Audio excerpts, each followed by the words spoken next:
Hello everyone, हमारा light independent face बचा हुआ था पढ़ने को। इसको पढ़ने से पहले फटाफट लाइट डिपेंडेंट फेस को रिवाइज करते हैं।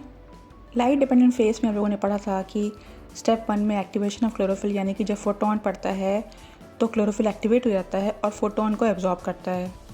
ये फोटोन वाटर मॉलिक्यूल को स्प्लिट कर देता है हाइड्रोजन एंड हाइड्रोक्सिल आयन में, जिसको बोलते हैं फोटोलिसिस ऑफ वाटर। एंड उसके बाद जो कोएंजाइम है वो फॉर्म होता है, रिड्यूस्ड कोएंजाइम NADPH फॉर्म होता है और ऑक्सीजन रिलीज़ होती है, गैसियस ऑक्सीजन रिलीज़ होती है एटमॉस्फेयर में, और फॉस्फेट आयन ADP से ऐड होकर के ATP रिलीज़ करता है। इसी NADPH और ATP को यूज़ करके डार्क रिएक्शन कंप्लीट होती है। और हमने ये भी देखा था कि इस प्रोसेस को बोलते हैं फोटोफॉस्फोरिलेशन।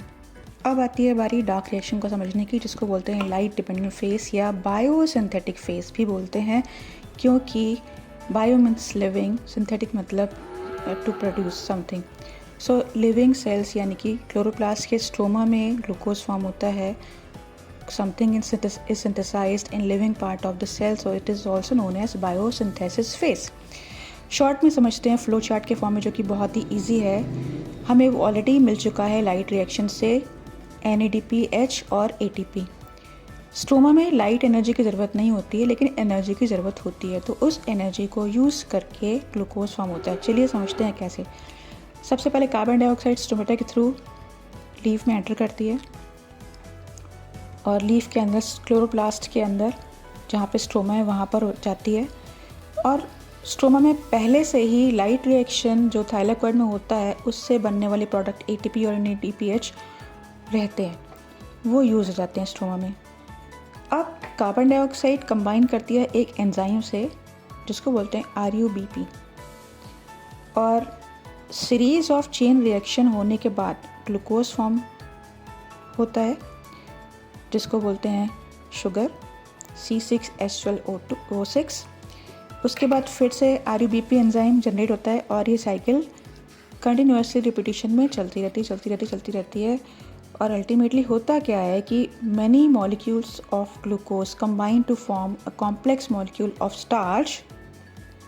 बहुत सारे ग्लूकोज मॉलिक्यूल्स कंबाइन करके स्टार्च का फॉर्मेशन करते हैं, and formation of starch from combination of glucose molecules more than one is known as polymerisation. So short में फ्लो चार्ट में again we have to repeat so that we can come to the conclusion how photosynthesis process produces starch। और ये starch leaves की mesophyll cells में store हो जाता है, जहाँ से इधर इट्स अ डे और night cells of the leaves and plants or whole body converts starch into glucose for further utilization, and again glucose is stored in the form of starch in the various parts of the plants, either it's a stem, roots or leaves or branches or fruits or flowers or seeds। Next है हमारा photosynthesis को affect करने वाले substances. Obviously these 4 things are required: light, carbon dioxide, temperature, water, which are the external factors from the nature plants are receiving। Light intensity ज़्यादा होगी तो rate of photosynthesis भी ज़्यादा होगी। ये साइन ऑफ ग्रेटर बताता है कि मोर light intensity increases photosynthesis rate. Similarly carbon dioxide concentration ज़्यादा होगी तो फोटोसिंथेसिस का रेट भी बढ़ जाएगा, लेकिन higher and higher concentration of carbon dioxide can affect the rate of photosynthesis also.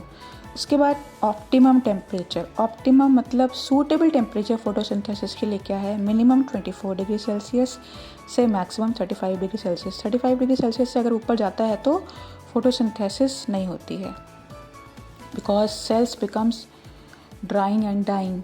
More transpiration reduces the rate of photosynthesis and absorption of water also। Similarly ये hashtag का साइन आप देख रहे हो, means water very important component. अगर इसकी deficiency है soil में तो फोटोसिंथेसिस का रेट भी डिक्रीज़ हो जाएगा। सो हमने शॉर्ट में फोटोसिंथेसिस को रिवाइज कर लिया। अब नेक्स्ट वीडियो में देखेंगे कि how can we prove that these factors affects the rate of photosynthesis, or these are really required by the plants during photosynthesis. It can be light, it can be chlorophyll, it can be carbon dioxide, it can be temperature, it can be water, as well as it can be chlorophyll also. So अगर आपको मेरा video समझ में आया तो comment में please बताइए कि आपको समझ में आ रहा है.